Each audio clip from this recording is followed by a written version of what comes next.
everyone, and welcome back to the True to Form podcast. I am your host, Audrey Neff, and we are back for a part 2 with someone who had an insane number of downloads on her episode, which is the amazing Maegen Kennedy.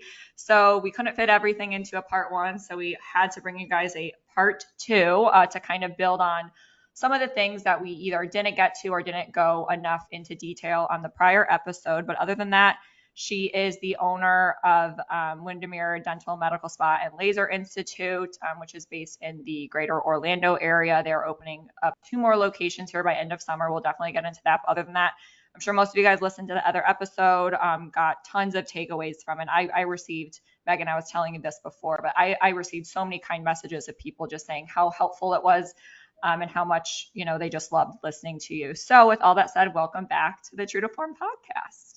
Thank you. I'm very excited. I had a lot of fun last time, so I'm looking forward to this.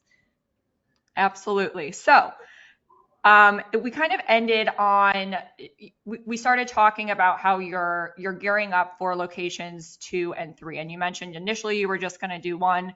And then you're like, let's just rip the Band-Aid off. If I'm going to go through construction and all these different things, let's just double it, get it done.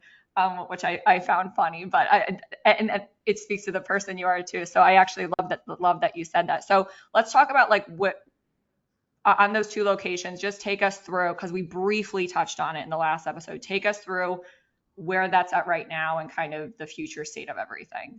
That's a great question. So currently our main location in Windermere is been now almost 8 years, and we decided last year that we would expand, like you had said. And when we were looking at locations, the natural location for us next was Winter Park, kind of Winter Park, Maitland, and that we have a large client base that already travels from there. And the going saying is, I have a lot of friends that want to come to you, but that's a little bit of a drive. And so if you can be in Winter Park, we have a lot of people that want to see you and see your brand there. And then, I'm very picky on locations. I think that's really important as well, like not just going in a shopping center or an office building. And so I make this joke now that my next career will be to build pretty buildings because there is a lack of nice aesthetic looking buildings. And it's crazy. I think a lot of times when people go to build these buildings, it appeals to a certain specific type of business. They're building it on a budget or X, Y, or Z. And so a very high-end look, a very, something that has to fit. It can't just be anything or any building. So when I was looking, I found a building in Lake Nona that matched the brand and the style. And so basically our style is a pretty white box. Like that's our both of our locations are now that. So Lake Nona had a pretty white box. They had an available space. And right now we are 3 months in on lease negotiation. So as of literally an hour ago, I heard that we should be ready to sign. But that one's not 100% locked in. And as much as I am emotionally attached to that location, and I visioned that location being the housing, the call center, the podcast / YouTube room, large 15-room treatment office. As much as I'm very excited about that project, I'm also realistic in that if it doesn't happen, which I got word that it should, but I've heard that before. So I'm also making a business decision. If it's not right, we'll find another project. But so for sure, Winter Park is almost finished with the permits, and I just got 2 bids, which construction is outrageous right now. And to build a very nice, a lot of times people think the med spa is like just build a pretty box, and it's like it's not like that. There's more to it. And so so I'm very excited. So Lake Nona is not 100% yet, but it is like it's there. It's getting there. So yeah, doing 2 at a time. I know a couple other friends who've done this, and it's challenging, but the openings, I think the trick to it is staggering them. And so there'll be some staggering between the 2. Got it. That makes sense. So go into So actually, let me back up. So for the Winter Park location, you're building that from the ground up. Is that correct? There's already existing space that is Okay. a cold, dark shell. So dirt is on the ground. I Okay. mean, Got the it. walls are there, the structure's Right. there, but there's not even any concrete. It's cold, dark. Okay. Got it. Talk to us about like the inside of that. Like how many, you mentioned 15 treatment rooms in the Nona office. How many treatment rooms are going to be in the Winter Park office? So this one is a little over 2,000 square feet, and we were able to get comfortably 7 rooms Seven. and Okay. 1 bathroom in the lobby area and 1 bathroom in our space, a full prep, and the waiting area as well, an IT closet and a photo room. And that was pretty much, without it being too tight in there, with having some open concepts, that was the most we could do. And that allows for 3 providers. So 2 rooms per provider plus an esthetician. Okay. Got it. And this is something I wanted to ask you.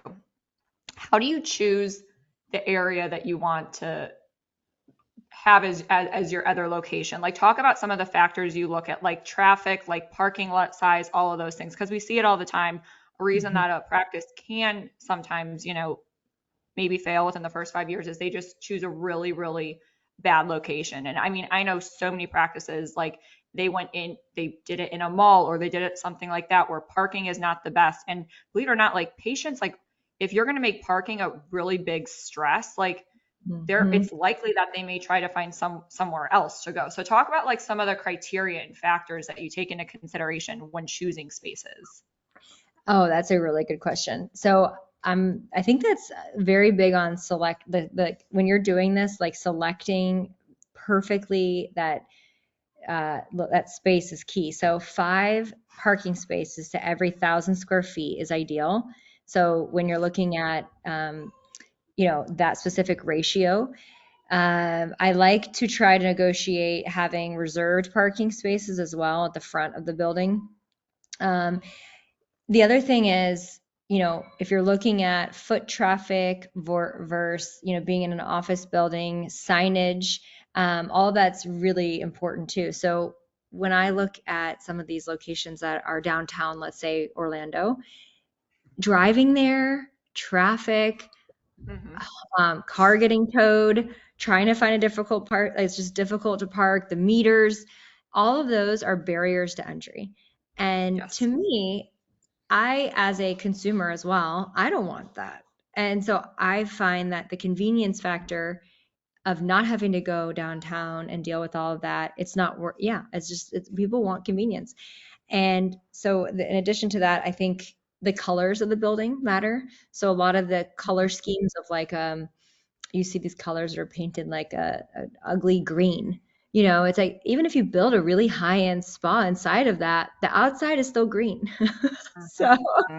um, and then the other thing is a very closed off feel. Our space we like to have that very open feel.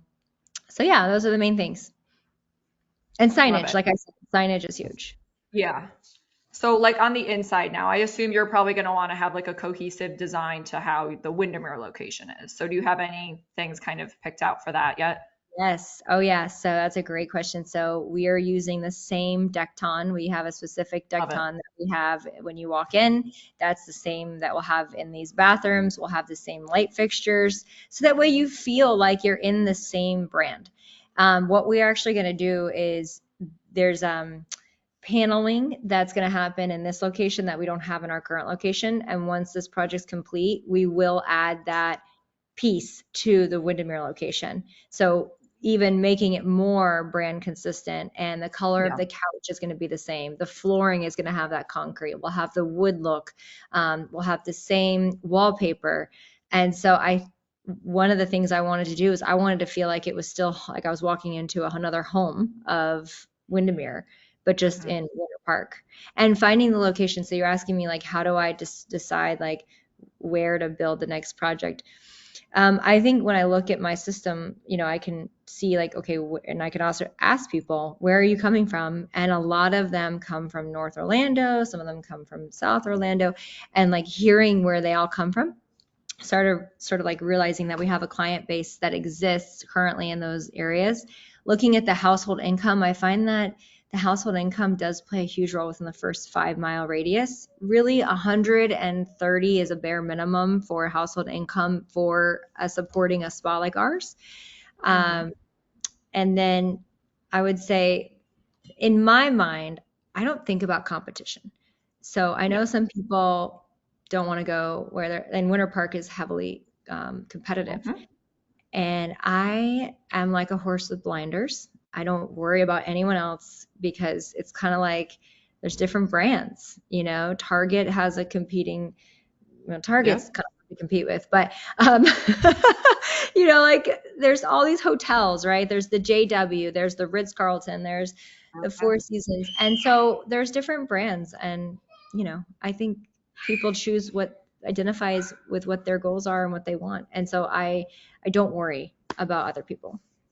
Yeah, I love that. And just no, and anyone who listened to part one, you guys obviously can sense that. And I love that you said that because I find that the practices, and I know you'll agree because you're doing it, you're you know, walking the walk and talking the talk. But those who really don't get hyper focused on the competition, which I know we talked about in part one, and trying to compete with lower prices and things like that, that's not how you build a unique and sustainable brand as well. And when we talk about sustainability, I mean, we all know what's going on from an economic standpoint in our country. There's macroeconomic factors, microeconomic factors, all these things that can affect or cause some inconsistencies with patient flow in med spas. And I know you would agree, but those that have that really unique, sophisticated brand, and they know the clientele and the patients that they're trying to reach and build relationships with and keep in the practice, those are the practices that are going to be the most resilient to economic factors affecting their business. So I love that you said that. So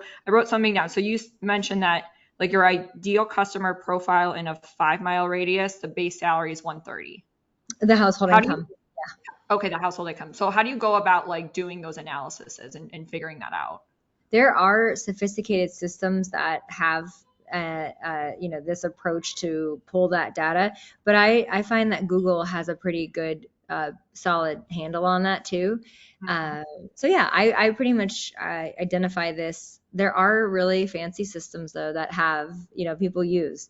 And for me, if I know the area well enough and I look online and I can see the household income, I feel pretty comfortable. But if we were talking about somewhere in North Dakota, I would have to probably use one of those fancy systems. Yeah. A little more. Yeah. So, okay, now building on this too, because we're just going to take a deep dive. Yeah, let's do it. So at the end of the other episode too, you mentioned, and this is something I really wanted to go into because I find this to be a very unique concept to you. So and we all know in the industry, hiring nurse injectors is a really big problem. There's not enough of them that are experienced in all of that. And there's just, I mean, we could go down that rabbit hole forever. So you mentioned that when you hire injectors, you actually want to bring someone with let's say that's not as experienced because you want to actually train them on your techniques and things like that. And you mentioned it's a 6-month training protocol as well. So walk us through all of this because I know I love this about you, and I think it was really profound in the other episode when you talked about it. Like you're scaling obviously now, but you really want this cohesive consistency between all of your injectors so patients know what they're going to get. They know they're not going to look unnatural. They know they're going to have these amazing results and things like that. So just take us through like this training protocol and how you hire and find injectors, because I know I want to listen to it, and I know our listeners are probably like, yes, please break this down. Yeah. Okay. Perfect. Now this is a developing situation as well. And so I think that's the thing about, you know, in general, business and entrepreneurship is being able to pivot, identifying something that is maybe working or not working and pivot in that direction. And so for me, when I was looking and sort of like kind of identifying some of the pitfalls that people have when they scale, to other locations. And then also I'm very big at sleeping at night. I always jokingly say, if it's not going to let me sleep good at night, I don't want to do it.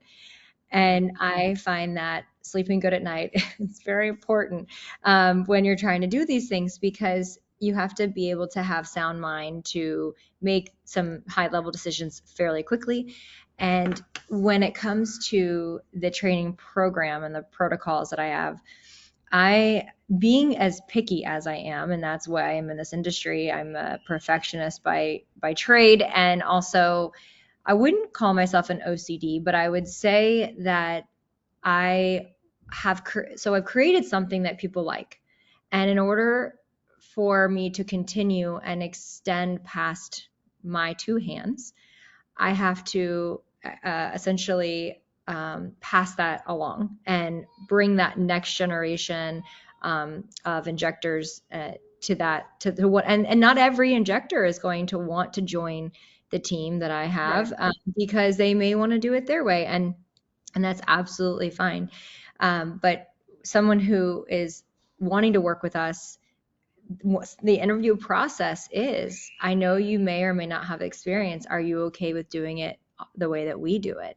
Are you okay with learning the style and being consistent with the brand and having, and unequivocally, the ones who have no experience are absolutely, yes, I love that. Actually, I want that. Then the ones who have some pretty good experience, but they're open-minded, absolutely. It's the ones who have a lot of experience and they're just like an old, you can't teach an old dog new tricks. I believe it. Yep. I really believe it. And I wouldn't expect them to. And I really feel like I would be asking too much and it would be a mismatch. So I found and I find that the perfect sweet spot to this is someone that has a background in dermatology, who has potentially a background in plastic surgery and has a basis for anatomy.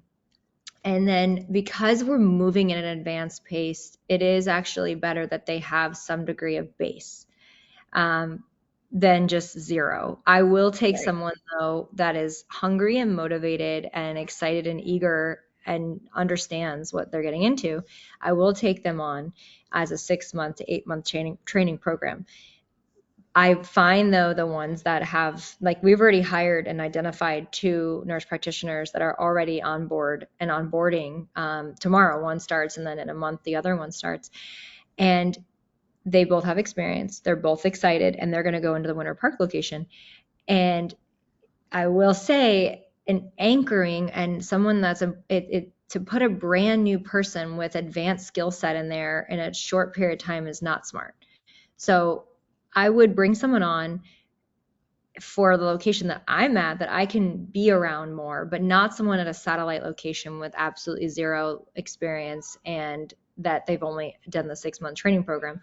So someone that has experience, I'll do a shortened, expedited 4-month training program. So that's what I'm doing with these 2 NPs, is we're just expedited 4 months. They don't need the full 6 months or 8 months.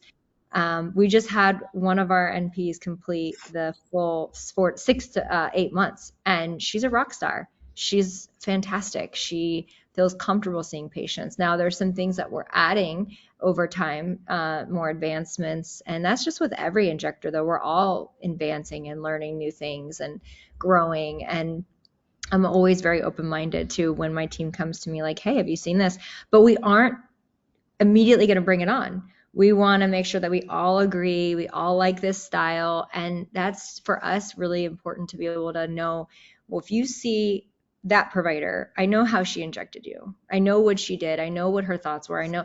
So we all are very much on the same page. So we're kind of like the Blue Man Group, and we think a lot alike. It's funny. I jokingly said to my nurse practitioner, we have this one room where if the music shuts, you can hear. And so that room, like, the music turned off at one point, and I heard her speaking, and I felt like I was speaking. And when we walked out, I was like, oh my God, this is crazy. Like, literally, I feel like we're the same person. Like, it was just a moment in time, and I was just so happy that I was able to hear her speak. And it just, I don't know, it just made me really happy, because now, I don't know how to explain it, but the confidence factor, the ability to bring someone into that ability was really cool. It was just really neat. It made me smile. Yeah. And I like that you brought that up because being a patient of Megan's for a very long time, and I've been injected by both you and Cherie. Cherie. Yes. And Mm-hmm. I can tell you from just firsthand from a patient perspective, regardless of, you can tell that she learned from you because there's certain things that you say while you're injecting, whether it's sculpture or filler, to try to like calm people down. And it's very, you guys have a very calming presence while injecting, which I think every patient should want because no injection feels good for the most part. But you guys have these mannerisms and these things that you say that calm patients down, and I'm like, it calms me down. Like, but so on I the love top that. now, Yeah. so talk about like, I guess we can go both that route, like just verbally things that you teach these injectors to say while injecting patients. Like you guys are very patient, slow, like how are you doing? Am I hurting you? Like just very calm things. So talk about like the vernacular that you use, and then I want to go into like some technique Yeah. topics as well Yeah. on the clinical side. That's a great question. So I call myself the breathing police all the whole time. So I probably half the time annoy people, but it is what it is. Meaning like, I'm like, okay, breathe. Okay. And then some people are like, I'm breathing. I find though that the more than not actually are very happy with hearing me like remind them to breathe because in what we're doing, it's kind of like when you're going to lift a heavy weight, you hold your breath. And when you say, okay, take a deep breath, okay, breathe, okay, relax, I got you, you're good. Like, I don't say those words, I just say that implies that. Right. And by saying, like, okay, take a deep breath, relax, like, I also, what's funny is that I'm not breathing. And then I realize when I'm not breathing, I realize they're not breathing. And so we're both not breathing and it's not good. And so I find myself telling people to breathe and kind of not relax, but just say breathe. And it reminds me to breathe, actually, which shows a dual effort. But I do think that being confident and not overconfident and being aware and mindful. And I've done enough trainings in my time that I've watched people really not being mindful when they're injecting. And I think intentional and mindfulness really play a role. And I think that meditation honestly has helped me to focus. And I do have ADD. That is part of what I have as my brain, how it works. So I have to have Right. music playing. And I think the music in the rooms also add an element because the person can kind of zone out. We do have headphones that people can wear if they would like to. But I think more than anything, good vibes, solid music, and a relaxing but yet confident presence plays a huge role in the success of a treatment and good numbing, really good Yeah. numbing. Definitely. The numbing is key. And also something I love about you guys is, and not all practices do this, are like dental blocks for lip filler. Yeah. Oh Like, yeah, we don't mess around. Yeah. like People get unless someone has,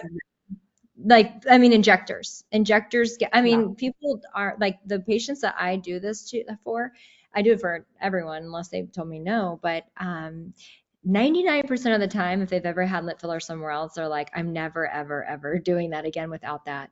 And hmm what I've learned over time is the art of that. So because we have the dentist in the office, we have the true dental tools. We have it's a lot easier when you have like a true carpule and those scary looking tools, they actually work really well. right. And using mepivacaine versus septicaine has been a big thing for us because we have no epinephrine in it. So their heart's not racing, they're not anxious, and it doesn't last longer than an hour. And before I do that, though, I'm topically numbing them. So that way, if it does wear off while I'm doing the treatment, it's still numb. And also, the very superficial nerve endings are addressed, and if just in case a dental block didn't work Right. properly in those areas. But I would say for a dental block, it's not only for the person, it's also for the injector. It's much more relaxing when the person's relaxed. And I feel like there's less bruising, the tissue's less tense. And we use a cannula for part of the technique. And, I can tell when someone's in pain and not, and it's just not a good experience for them. Yeah. No, I agree. It's very comfortable getting lip filler there. I will say that if anyone's in the Orlando area, if you need lip filler, go to Megan. Because seriously, you can't feel anything and your lips are beautiful. And I'm someone who bruises so easily, as you know, and like mine's never that bad. And Mhm. I bruise like a peach, like very, very easily. So Mhm. I, so moving into like technique now. So give us your insights on needle versus cannula and like how Oh you gosh, that's a incorporate and when you incorporate both. So I've being, having been around like a dinosaur, if you will, and having used needle for a really long time, and then went to 100% cannula, and then back to incorporating needle, and then back to cannula. So going back and forth, right? Like seeing, and then I find that with cannula, if you are experienced enough with this tool, it's an extension of your hands to the degree that you can feel the tissues, the layers, there's a there's an art to it. And I do find that people that use needle and never try cannula are missing out. And I think people that try cannula and don't have a good like mentor on how to do it, are also missing out and not giving up. So I was lucky enough to travel around and watch, people who, this was way back before cannulas were really a big thing. And I trained with a lot of the people who were like pioneering, and it's very big in Europe. And Mm-hmm. I realized, what would I want? How would, if I'm on this chair, like how would I want this? And I also know over time we've learned a lot about the lymphatic system and how, even using a needle can disrupt lymphatic flow in the areas that are really important and vital to have lymphatic flow, like in the mid face. And I find that we are doing our patients a disservice when we use needle in certain areas, particularly the cheek, and particularly, mid cheek even. And I see these injectors that don't know the long term result of what they're doing. And so for me, cannula, I sleep good at night. They get great results, less bruising, less pain, less risks. And I use a 22 gauge most of the face, except for lips. I use a 25 gauge, and under eyes, I use a 25 gauge. But I will never use a 27 gauge because it acts like a needle. And when you're gentle, you don't, you decrease the risk of vascular occlusion, which, by the way, we're scaring the life out of our patients by talking about all of this on social media. We're actually really hurting our own industry, because these are very rare scenarios, but they're very Yep. much broadcasted. And I find that the injector that's doing that is almost like, look at me, I'm safe. And I think, yeah, that may momentarily help you. It's going to hurt you long term. Yeah. So talk about complications now. Yeah. Like, do people come, like existing patients, like when they come to you and they've had prior work done that isn't the best, like what is your protocol around that? Oh gosh, it depends on a couple things. But if I'm going to step foot in something, I have to know and be confident that I can manage it. And so Yeah. it's not necessarily if I want to or not, it's if I Right. believe that I can help. I do keep a certain amount of Hylenex in the office at all times because I believe that if a neighbor has an issue, I mean, we Mm-hmm. care about people. That's what we're doing. Yep. Uh, and of course in our own office as well. But that's actually opens up the book to ultrasound. Yeah. um, Mm-hmm. and coming from no ultrasound to seeing these providers doing ultrasound, it's interesting. Like I do find that people who have ultrasound, they're actually sort of a magnet to problems, because people now want to find everything in their face, and there's some of these are actually crazy people.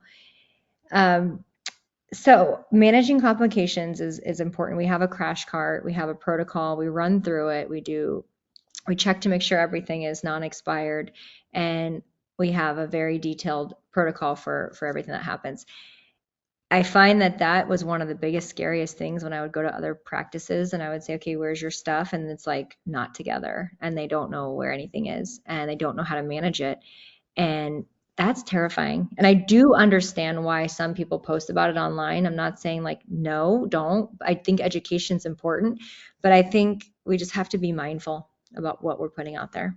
And also, like, if we do put something out there, there's got to be explanations. Like, you don't lose your nose every single, like, not everyone that goes to Yeah. get filled loses their nose. Right. we have so much anxiety now driven patients that come in and they're like, am I going to go blind? And I'm like, this is Mm-hmm. interesting. I'm not, I mean, the most I would say, luckily on our end, a lot of people really trust us. I can't imagine being a place that a person didn't really trust. But even just hearing some of those younger patients coming in saying that, I know we're hurting. How many people are not coming in because they're afraid of that? Yeah, totally. So what about like, I guess just telling patients like, so let me figure out how to word this. So let's say someone comes in and it's a case you don't want to deal with, or it's just like a difficult, crazy patient who wants these insane things that are not realistic, or it's in a natural way. Like, how do you approach like telling people no? Oh gosh, there's such an art to this. Um, okay, so I mean, you can always find a way out, technically, if you start to ask enough questions. Did you have a glass of wine in your life? Like, you could like, are you going on any trips in any time or any capacity? You should wait, there is an art to saying no. And then there's also, that just isn't going to look right, or I don't think I can achieve the result that you're asking for. Because there's a lot of, it's not even just necessarily that I don't want to work with them, but their expectations are not correct. Like, and if I can't get a handle on making their expectations what they need to be, then I'm not going to do it. And Mhm. I'll say it enough times to them, like, okay, that's just like, your lip cannot do that. Like it just can't. Yeah. Or, your eye cannot go like this. Like it can't. And if I don't if I don't get the response I'm looking for, if they're like, yeah, but you could probably do it. No, hold on. So I think listening, so I'm very big on listening, and people will tell you exactly who they are. So I find that patient will sit there and will say to me, everyone thinks I'm crazy. I'm like, okay, well, then that means you're probably crazy. I'm Mhm. not brushing it under the rug. I'm listening. And I find that not everybody is for us. And so the art is saying no. So what we do is we'll create a plan and we instruct our team to either tell them that we can do the treatment that day, which most cases we do. We really want that for them because they took the time to come. But then if there's people that I need to simmer on and think through a little more, that, well, do I want to get into it and do anything? I will have them schedule them out, or I will refer them out first, for other things. And then a lot of times they get the hint. But a lot of times I'm just very open, like, you know, I don't tell them like I don't tell them like leave or anything, but Right. there's a tact to it. It's just like, that's just not possible, but other things we can do. So yeah, there's a very big art, but I will say every single time that I've gone against my gut instinct, I've regretted it. And Yeah. literally like, oh, it'll be fine. Let me just do it. Nope. Nope. It's not fine. Not because I had a complication, but because they're a problem or they're a headache, Mhm. and you can't get rid of them at that point. It's such a headache. And I had a couple of cases where I had to like block their number. It was so bad. And I know a lot of people in the industry have had people like this, Of and course. just trust your gut every time. Yeah. Yeah, every time. Yeah. And that's great advice. Like your gut never lies. Intuition is real. Like if it's not an immediate or a somewhat of a confident yes, then just don't even keep thinking about it. Yeah, that Yes. definitely. They say if it's not a definite yes, it's a definite no. Yes. It's for literally anything in life. I feel like Yes. that can be applied to in Yeah. business, life, relationships, everything. Like on the topic of because I know that you guys have Easy Gel in your practice too, which I'm a Yeah. huge fan of. Haven't Yes. had it yet, but love it. So, are there any? First of all, are there any areas that you don't inject, refer out to because you're not going to inject, or have began injecting less, like certain parts of the face, and Yeah. why? Absolutely. Oh, that's a great question. With Easy Gel or just in general? I guess we'll start with the Easy Gel on the tear Okay. trough question. So what I find is fascinating about the tear troughs is that people want no tear trough, and they want a flush look. And in Hmm. most cases, when someone's looking at someone on Instagram and they have a flush look, there's makeup involved and there's Yeah. different things involved. And when you're looking at someone straight on in person and you see a tear trough, it's natural, looks normal. Mm-hmm. When you look at someone and they have a puffiness that appears as though it's an unnatural puffiness under the eye, you can tell immediately it's a giveaway something's not right and something was done. We have this very prominent vein that runs right here. And so if you get filler under there, your vein pops up, you see blue. If you inject on top of it, you get too superficial, it pops up still, and you still see blue. And then sometimes over the course of time, even if you have a perfect placement of tear trough filler, it can migrate down below over time. And so I am a huge fan of saying no to tear troughs. And so with Easy PRF gel coming in on the scene, this has been a really cool thing to see because it's not filler. You can mix it with filler a teeny bit, but I do find that injecting less filler in the tear trough as a whole is such an awesome movement, and less of it. Like, just be okay with having just a little correction, not a full correction. And that's Yeah. one thing I tell people. It's not going to be fully corrected. So it shouldn't be.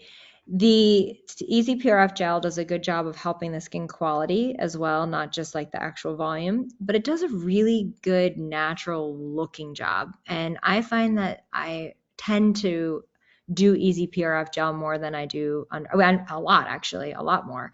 The only issue with Easy Gel is it takes about an hour to manufacture. Okay. You have to dedicate a team member to it. But Okay. other than that, it's great. Some patients are coming in for Easy Gel. It takes an hour for Yeah, you to you have to draw and draw it, heat it, cool it, got it. mix So it. it's a process. It's Yeah. a back end. I dedicate an entire hour of a team Okay. member to do so.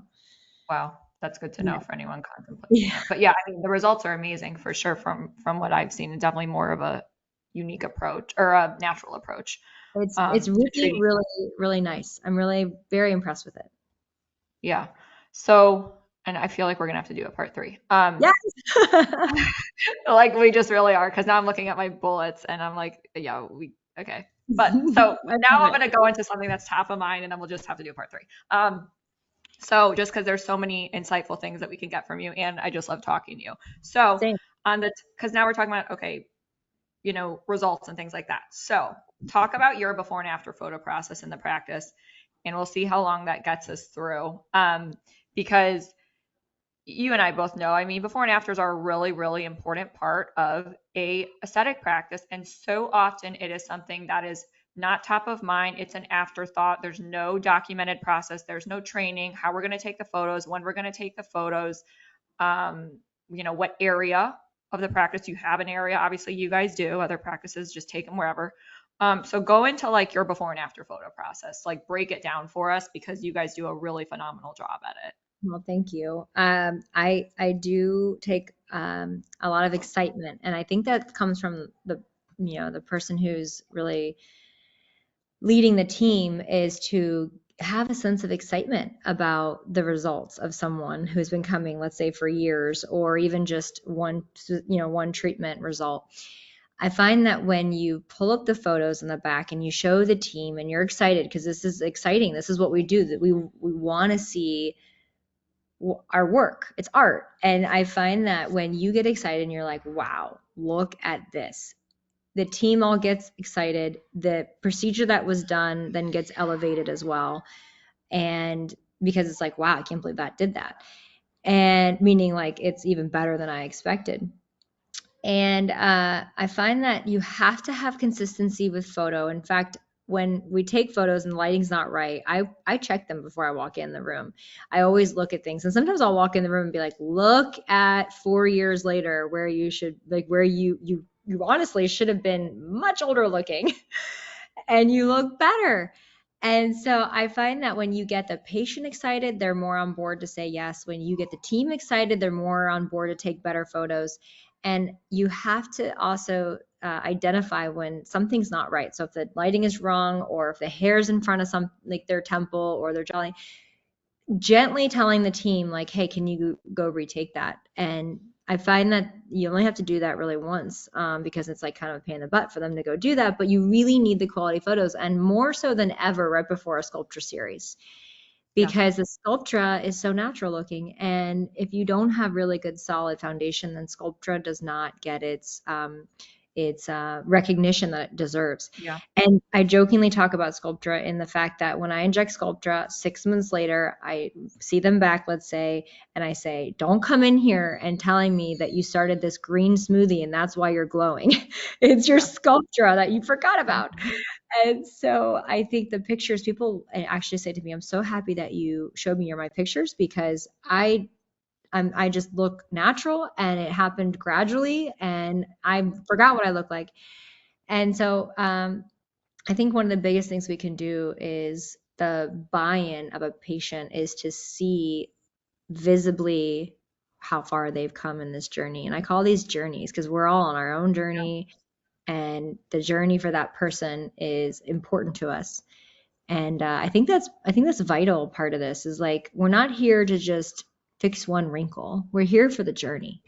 hmm hmm I love that. Totally agree. It's a journey. So how often do you go over like patients before and after photos with them when you see them? I would say after they do a series of things, typically, unless they do one big thing, like a big combination, then we'll do it right after that. But you really need a solid 6 to Yeah. 12 weeks post to see stuff, like the Yep. biostimulatory stuff or lasers. Yep. Yep. Totally.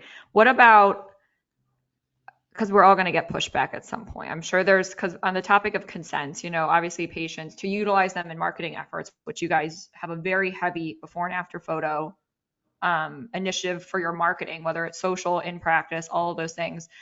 There's consents that have to be involved. So what do you say? Like, do you get pushback from patients that are just really like, I don't want my photos taken? And if they are like that, like, what do you guys have like a talk track around like describing or just responding to that? I think that because we do a lot of before and afters, I think that people almost expect us to ask them when they Okay. have a good result. Yeah. I also think that taking the approach of that it's totally fine, we respect your privacy as well, and having that clear boundary. And we do put on the notes like don't ask this patient again because we get so excited, we're like, did we ask him, and so sometimes we'll ask the same patient multiple times in different settings like, oh, can we, and then they don't get upset necessarily. I think they expect it. It is a visual business. And I always like, I can't tell you how happy I am when someone says yes.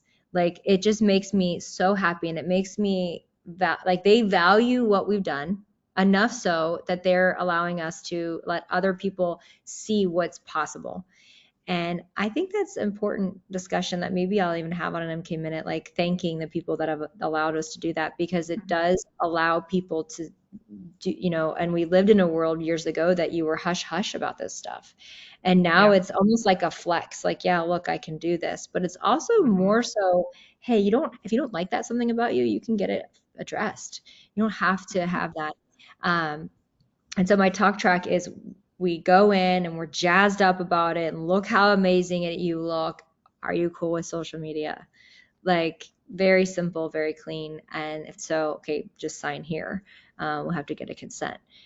And I think, at any time someone could say to us, I'm not comfortable, and we will be like, absolute, no problem, no problem. And I think having that approach is nice.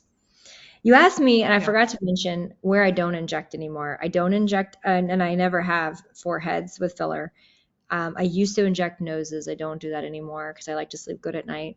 Never had a complication, but I never want one. It's kind of like I played Right. soccer my whole life. I never had a knee injury, and I'm not going to keep playing till I get one. I stop when I'm ahead. And I hmm did want to bring the noses back because it is a visual change to the face that makes a big impact. But again, I'm not doing it every day, all day. They should go to someone who does. And I think that knowing and staying in your lane is really important Yeah. in a setting as well. Yeah. I love that. Because like we all are experts of our own craft, right? So there's some people that spend so much time and effort on certain parts of the face. And I love that you said that. I'm curious, do you do neuromodulator in like the tip Yeah. of the nose at all, or Oh do you yeah. not touch the nose? Oh yeah. Yep. Okay. I was Absolutely. just curious around that. Yeah, So when patients come, so you just refer them out to someone I do. I or, refer them to my medical director who does a ton of non-surgical oh, okay. rhinoplasties. He does both surgical and non-surgical. And um, I'm just more comfortable with him knowing the degree that he knows of the anatomy and the Yeah. way he does it. And even though I never did it with needle, I always did it with a 22 gauge cannula, and I was always very cautious and slow. There's still some degree of, you're sweating. I mean, and that's not fun. Yeah. It's like for the lack of better words, you're like, your butt cheeks are clenching. It's like legit, like it's terrifying. And I don't like to live like that. I like to know that that's just not my, if I'm going to go to a breast surgeon, I'm not going to go to someone that does faces all day. If I'm, if I go to if I need my nose done, I'm not going to go to a breast surgeon. And so I think when it comes to noses, the big push for injectors to do it, even if they're uncomfortable, is really wrong. Yeah, definitely. And there's a million things I want to go into now. So yeah, we'll probably have to do a part 3 because I have a hard stop at 5:30. But I'm trying to think of something to end on that wouldn't take a lot of time. So, okay. So I saw recently, we'll end on this note because it's a happy note, and then we'll just schedule a part 3 and go through my other bullets. So I noticed that you guys are doing, I think it was Heart and Beauty or something like that, that you're I don't know everything about it. So just take us through whatever that is. I'll walk you through it. So we decided, so one passion of mine is to give back to whatever degree that is. I'm still exploring exactly what that looks like. And I'm very passionate about a variety of things, whether it's food allergies, kids with cancer, heart disease, lifestyle medicine, a lot of different stuff. Even honestly, animals, right? So like sheltered animal, working with not just humans. So I'm very passionate about that. And I think that, or planting trees, I mean, there's like a variety of things. And I find that in aesthetics, what I wanted, we're not just doing things and you look better on the outside. I also want people to recognize we're also really good, kind-hearted people that also care about other things as well. And so I find for me, what I wanted to do was create something that my whole team is excited about, a cause. And it's a feel good. It's almost how do I put it? I basically exploring that side of the I wouldn't call it a business because we're not making money on it. We're actually giving money away and giving our time away. I don't know where it's gonna go. I know that I have big vision for it, and I have a vision that the team is excited about, and it's going to be something that we do put energy towards, and we do figure out what that looks like over the next probably 6 months to a year. Well, I was asked through the American Heart Association to be, I was nominated as Woman of Impact, and it really sort of made me think through, like, what does that mean for me? Do I just want to do this heart association, or do I want to make something more and do more than, I want to be big. I want to be part of something bigger than myself and helping other people. And I think I always talk about keeping cabinets full of good karma. And I think as long as your cabinets are full and you're a good human and you have good ethics and morals and you have good karma cabinets, things are going to work out. And so I think it just plays into me as a person, and that I know that my team is also very good people, and we could just do something additionally, and team bonding and building, and I don't know, there's that feel good part of it. So it's exciting because we do have, so Heart and Beauty was created essentially to then do projects for things that we're passionate about. I love it. And I was like smiling inside when you were describing it. And that's a really great way to end, is keeping cabinets full of good karma. I think that's something that we should all aspire to do, because everything comes around. And I totally agree with that. If you live your life with really good intentions and you're just, you try to be the best person you possibly can, that's going to come around for sure. You get what you give. Definitely. So I really, that was a very good statement. I wrote that one down. I loved that. And that, definitely speaks to the person you are. And I know everyone can certainly tell that just by listening, you talk about stuff. So Maegen, we'll do part 3 because we didn't talk about balance, reviews, social media, local collaborations. I have a whole bullet list of things. And So just do a part 3. You're our special guest that gets a 3-part series. I love it. I love it. That's amazing. Because there's just so many things, and I just love talking to you. So we'll definitely do part 3. Maegen, thank you for coming on for part 2. You're an amazing person. I'm just really grateful to know you. And I just want to thank you because I know how busy you are for taking more time out of your very, very busy schedule to come back on the True to Form podcast. Oh, you're so sweet. Thank you for having me. Thank you so much. This has been a lot of fun.